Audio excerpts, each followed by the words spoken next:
episode, Mike one. That was funny. That's cool, Mike drop. That was a cool. Well, welcome back, guys, to Mind and Soul with the mother-in-law. What's up, my mother-in-law? Hi, how are you?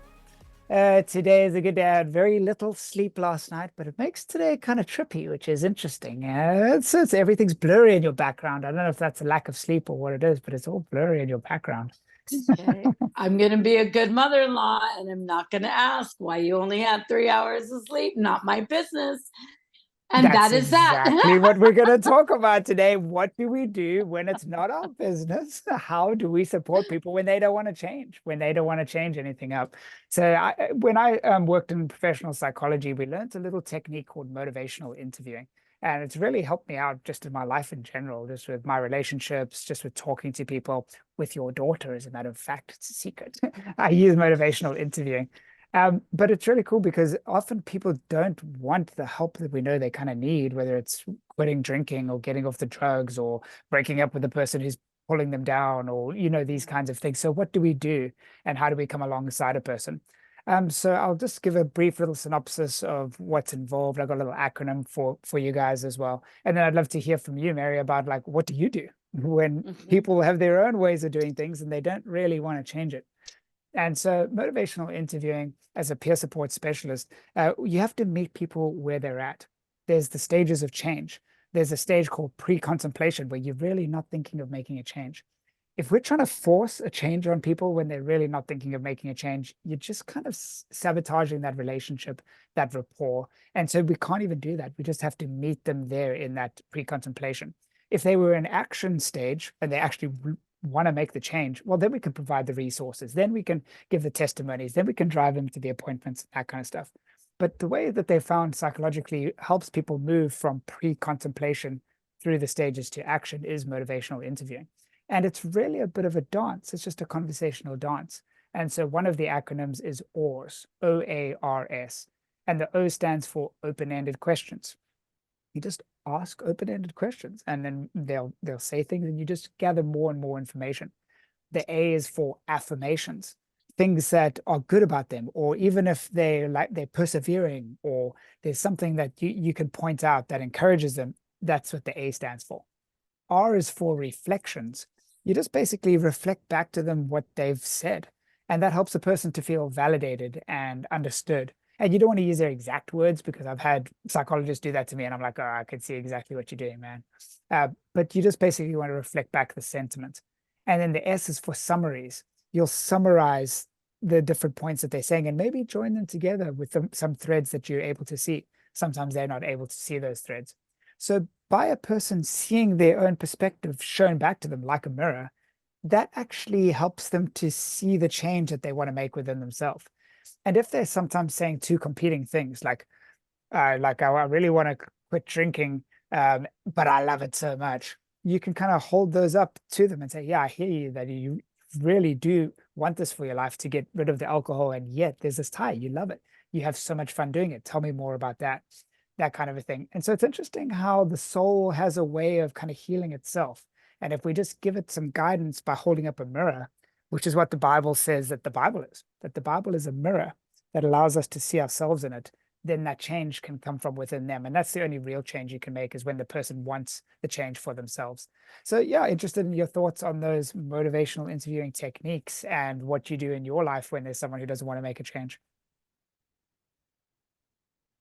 Well, when you were talking, it wasn't necessarily someone that didn't want to make a change, but when someone is in a depression like I was, and while you were talking, it just gave me this scenario. I brought up what happened to me when I was trying to make the change, but the situation of my depression was just weighing me down so heavy, and I was just crying and crying. And I remember Father Scott, I think one of the most comforting words, and in his way of the interviewing with me Yeah. to get me to think and to, the best thing that made me not feel like I was in the depths of despair when he said, I am so sorry that you are feeling like this. I am so sorry that you're going through this, Mm. but I'm here for you. Wow. So I think those words are powerful because as he kept saying, he was like, oh, so little bit of empathy, right? You got to Yeah. have that empathy that this must suck feeling like that, right? And Yes. that's what I got.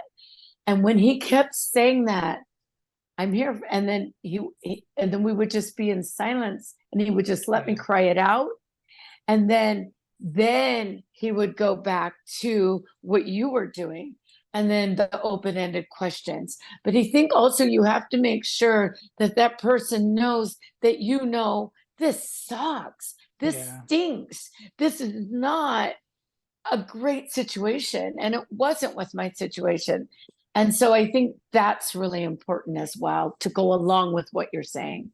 100% that emotional connection and the validation, especially when someone's been through it and you know that they do get it. That's so powerful because we're Right, social beings. We want to know that we're not alone. And I know, and we've always right, got God, but it's nice to know that God lives in other people too, and Father Scott, right, and that they can be his right. messages to say that you're not alone. We got you. And again, I go back to because he has the same kind of personality.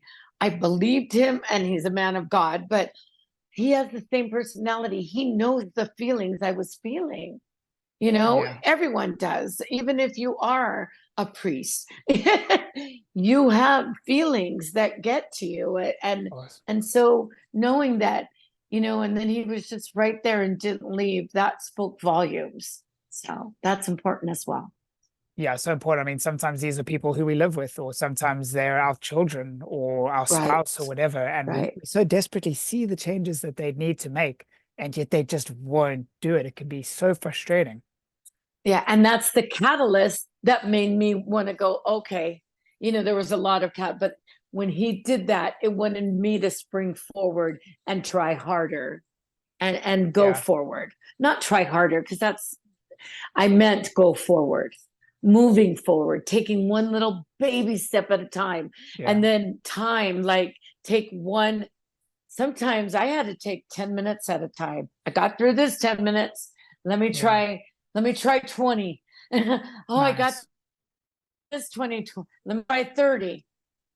Sometimes it was not even 1 hour at a time. It was minutes at a time to get through the feelings and the ick and the blah and the all of that. Yeah, And so I think that's important when we're helping someone or trying to lend our our goodness to them. We have to be very careful of the empathy part.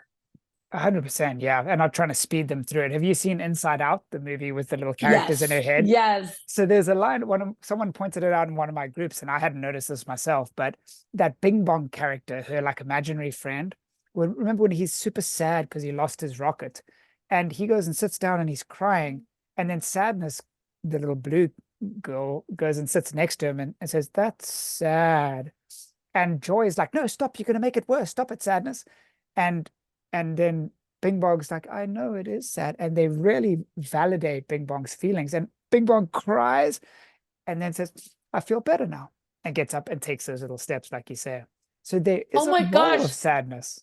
I could see me and Father Scott being like that because that's exactly how it felt. Wow. Seriously. Yeah. OMG. And that it did. I had to like, yeah, this sucks. But okay, now what do I do? Yeah. Yeah. It's like you almost Yeah. need to process it. You have to digest that, and then you can use the energy from that digestion to take the next step. And then, so And then they want to take the step, but you can't force them to take the step. If Joy was trying to pull Bing Bong, it would have just made things worse.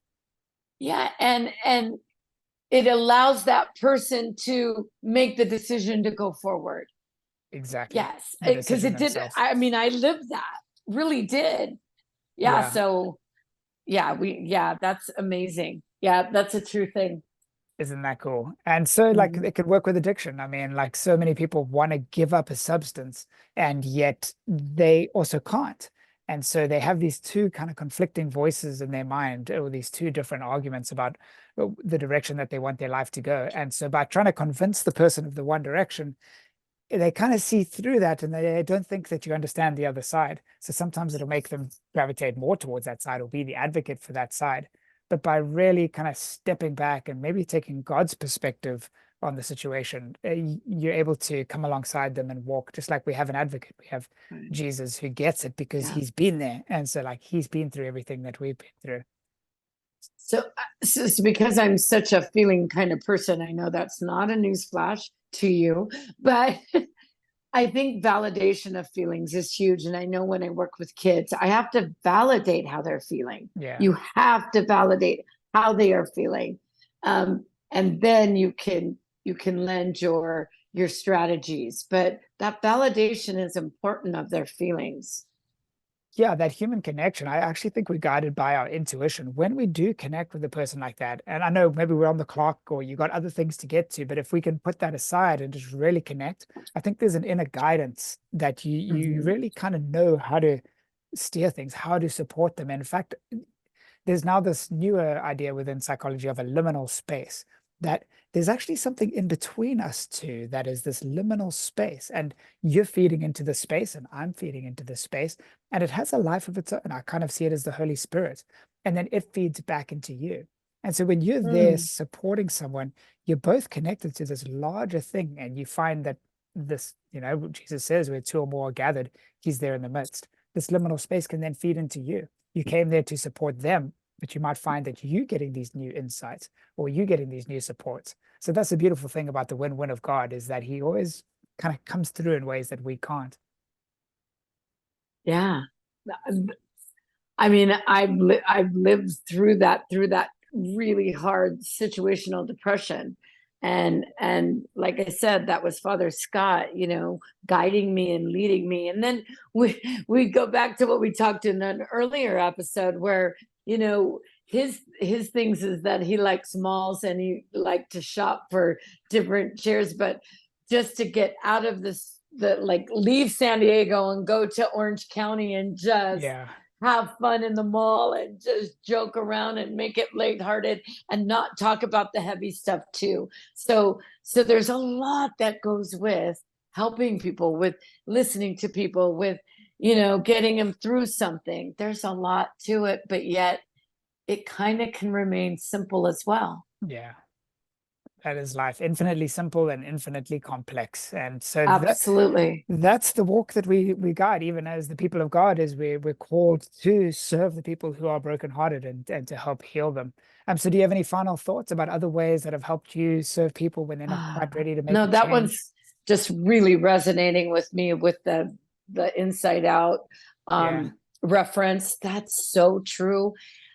Validate those feelings of how you're helping someone through it. And then sometimes you can just hold their hand, Yeah. and that speaks volumes. Yeah. That You don't even speaks have to speak. volumes. Yeah. It's No, just the silence in the nonverbal just communication, 100%. yes. And sometimes that's needed because I am so bringing me down to calm Yeah. and really, but getting the love at the same time with touch Yeah. and healing.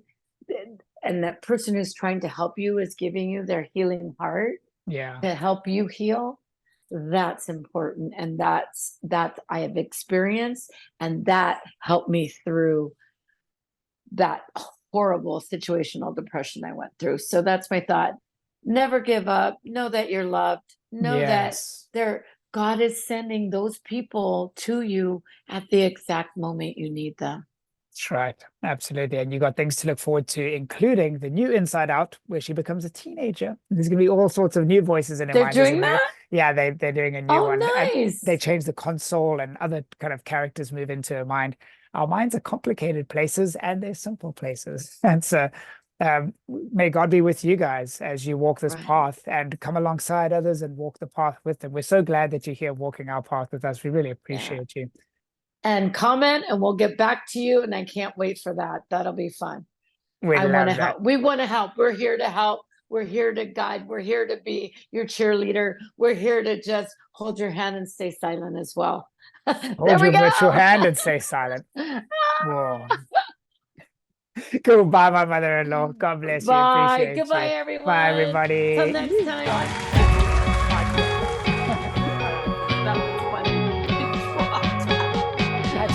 job. That was a